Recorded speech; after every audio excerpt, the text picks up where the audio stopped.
বিশ্বৰ সৰ্ববৃহৎ গণতন্ত্ৰ দেশ ভাৰতত আজি সাধাৰণ নিৰ্বাচন এক দীঘলীয়া প্ৰস্তুতিৰ অন্তত হ'ল ভোটগ্ৰহণ অনুষ্ঠিত হ'ল লোকসভা নিৰ্বাচনৰ প্ৰথম পৰ্যায়ৰ ভোটগ্ৰহণ মুঠ 7টা পৰ্যায়ত অনুষ্ঠিত হ'বলগীয়া ভোটগ্ৰহণৰ আজি প্ৰথম পৰ্যায় সমগ্ৰ দেশৰ 17খন ৰাজ্যৰ লগতে 4 কেন্দ্ৰীয় শাসিত অঞ্চলত আজি অনুষ্ঠিত হ'ল ভোটগ্ৰহণ অসমৰ 5টা লোকসভা সমষ্টি ক্ৰমে ডিব্ৰুগড় কাজিৰঙা শোণিতপুৰ লখিমপুৰ আৰু যোৰহাটত ভোটগ্ৰহণ পুৱা 7 বজাৰ পৰা বিয়লি 5 বজালৈ 10,001টা ভোট কেন্দ্ৰত হয় ভোটগ্ৰহণ ইয়াৰে 92টা ভোট কেন্দ্ৰ আদৰ্শ ভোট কেন্দ্ৰ হিচাপে স্থাপন কৰিছিল আৰু বিশেষভাৱে সক্ষম লোকৰ দ্বাৰা পৰিচালিত ভোট কেন্দ্ৰৰ সংখ্যা আছিল 11টা মহিলাৰ দ্বাৰা পৰিচালিত ভোট কেন্দ্ৰ আছিল 751টা মুঠ 40,400 গৰাকী পুলিং আৰু প্ৰিজাইডিং বিষয়া নিয়োজিত আছিল প্ৰথম পৰ্যায়ৰ ভোটগ্ৰহণত 5টা সমষ্টিত বিভিন্ন দলৰ 25 গৰাকী প্ৰাৰ্থী অৱতীৰ্ণ হৈছিল নিৰ্বাচনত সমষ্টিকেইটাত মুঠ ভোটাৰ 86,47,869 গৰাকী ভোটাৰৰ কটকটীয়া নিৰাপত্তা ব্যৱস্থাৰ মাজেৰে ৰাজ্যৰ 5টা সমষ্টিত সম্পন্ন হ'ল সফলতাৰে ভোটগ্ৰহণ প্ৰক্ৰিয়া বুলি 5 বজাত অন্ত পৰিল ভোটগ্ৰহণ নিৰ্বাচনী আয়োগৰ শেহতীয়া তথ্য অনুসৰি অসমত বুলি 5 বজা পৰ্যন্ত ভোটদানৰ হাৰ 70.77% ডিব্ৰুগড় লোকসভা সমষ্টিত মুঠ ভোটাৰৰ হাৰ হ'ল 70.65%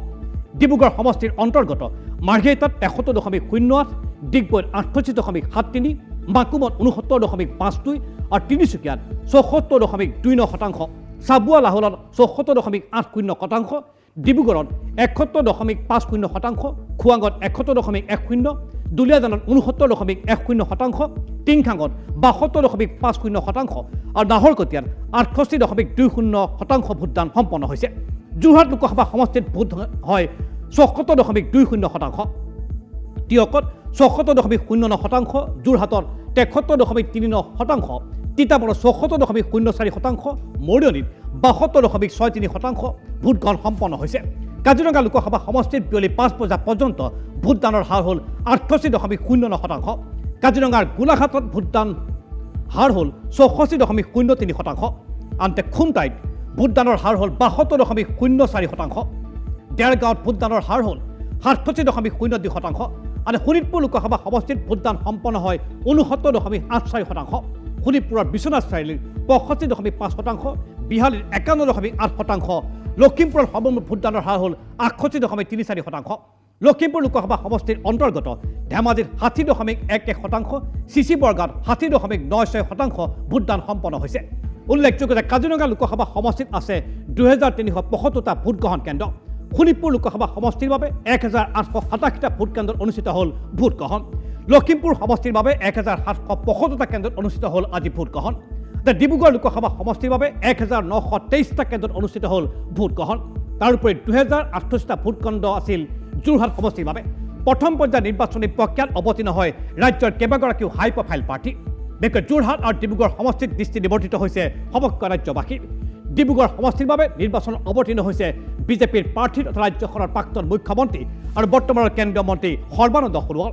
সোণোৱালৰ বিৰুদ্ধে যুঁজ দিছে বিৰোধী ঐক্য মঞ্চৰ প্ৰাৰ্থী লুৰিণজ্যোতি গগৈ ডিব্ৰুগড় আপৰ প্ৰাৰ্থী মনোজ ধানুৰ অৱতীৰ্ণ হৈছে নিৰ্বাচনী ৰণক্ষেত্ৰত ইয়াৰ বিপৰীতে আকৰ্ষণীয় হৈছে যোৰহাট লোকসভা সমষ্টিৰ যুঁজখন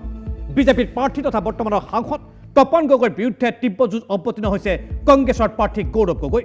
তাৰপৰা কাজিৰঙাত বিজেপিৰ প্ৰাৰ্থী কামাখ্যা প্ৰসাদ তাছাৰ বিৰুদ্ধে অৱতীৰ্ণ হৈছে কংগ্ৰেছৰ প্ৰাৰ্থী ৰজলীনা টিকি লখিমপুৰত বৰ্তমানৰ সাংসদ প্ৰধান বৰুৱাক প্ৰত্যাহ্বান জনাবলৈ অৱতীৰ্ণ হৈছে নিৰ্বাচন যুঁজত কংগ্ৰেছৰ প্ৰাৰ্থী উদয় শংকৰ হাজৰিকাই